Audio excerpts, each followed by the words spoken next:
Thanksgiving turns into total chaos, sibling drama, turkey on the floor, and a dog stealing the show.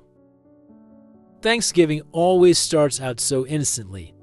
The warm smell of roasted turkey and sage stuffing drifting from the kitchen, the distant sound of football on the TV, and the familiar chaos of cousins and siblings under one roof. It's a time-honored tradition for my family, filled with laughter, love, and unfortunately an annual battle royale disguised as a family gathering. This year was no different, and yet it was worse than ever before. I arrived at my parents' house at noon, cradling my contribution to the feast of pumpkin pie I bought on the way there. My sister Julie was already there, furiously peeling potatoes at the kitchen counter. She didn't even look up as I walked in. "Hey, Jules," I said, setting the pie down and leaning in for a hug. She jerked her head toward the sink. "Wash your hands first." Classic Julie. She ran her kitchen like a boot camp. I didn't argue. By the time I scrubbed it up, my brother Ryan had arrived. He strode in with his trademark swagger, carrying a six-pack of craft beer and wearing sunglasses indoors. "Who's ready for some real holiday cheer?" he boomed, setting the beers on the counter. Julie glared at him. "Ryan, could you, I don't know, help instead of drinking yourself stupid like every year?" Ryan smirked, popping open a bottle. "Relax, sis. It's a holiday. You should try enjoying it for once." I could already feel the tension brewing, but I said nothing. Intervening in their fights was like throwing water on a grease fire-guaranteed explosion. By the time the rest of the family trickled in, the mood was fragile. Aunt Carol, bless her heart, brought her infamous green Jell-O salad.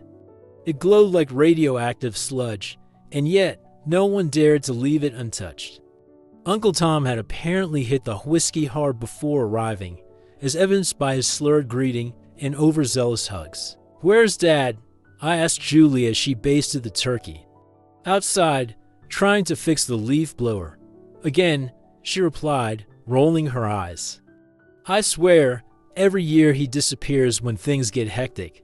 Meanwhile, The rest of her sentence was drowned out by a crash from the living room. I rushed in to find my cousin Maddie, now 14, and in her rebellious phase, scowling at her little brother. He held a shattered snow globe in his trembling hands. "Maddie, you are such a brat. That was Grandma's," he wailed. "Maybe if you didn't touch my stuff, this wouldn't have happened." Maddie snapped back, arms crossed. "Everyone calm down," I said, stepping between them. But calming down was not in the cards. By the time dinner was served, everyone was already on edge. The long table was groaning under the weight of food, but the tension was heavier. Dad had finally returned from his leaf blower odyssey, muttering about clogged pipes. Mom was playing peacemaker as always, urging everyone to sit down and be thankful. "Let's go around and say what we're grateful for," Mom said with her best fake smile. Ryan snorted. "I'm grateful I don't live here anymore." Julie's fork clattered against her plate. "Oh, nice, Ryan. Real classy. It's true," he shot back. "If I had to live with this level of passive-aggressive insanity, I'd lose my mind." "Passive-aggressive?" Julie said, her voice rising. "You're the one who shows up every year like some freeloading frat boy." Mom tried to interject, but the dam had broken. Uncle Tom chimed in, loudly lamenting the lost art of family values, while Aunt Carol whispered passive-aggressively about how some people didn't appreciate her Jell-O salad. "I'm just saying," Ryan said, ignoring Julie's glare, "this whole family could use some therapy." Julie stood up, her chair screeching. "You know what, Ryan? Maybe you should look in the mirror before you start judging everyone else." That's when Dad tried to intervene. "All right, enough," he bellowed, slamming his fist on the table. Unfortunately, his hand hit the edge of the turkey platter, sending the enormous bird sliding off the table and onto the floor. Silence. Then Maddie started laughing.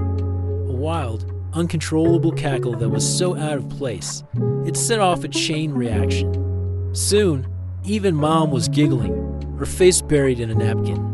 The absurdity of the moment broke through the tension like sunlight after a storm. "Well," Dad said, staring at the fallen turkey, "at least the dog's thankful." Sure enough, our golden retriever, Daisy, had already claimed the bird as her own, dragging it triumphantly toward the back door. By the end of the night, we were all sitting around the table eating mashed potatoes and pumpkin pie, laughing about the chaos. The turkey was gone, the snow globe was broken, and Aunt Carol's Jell-O salad was, as usual, barely touched. And yet, for all the dysfunction, it felt like home. Because if there's one thing I've learned, it's this: Thanksgiving isn't about the perfect meal or harmonious family time. It's about the messiness of love served with a side of gravy. If you liked the video, please leave a like, comment, and subscribe for more videos like this.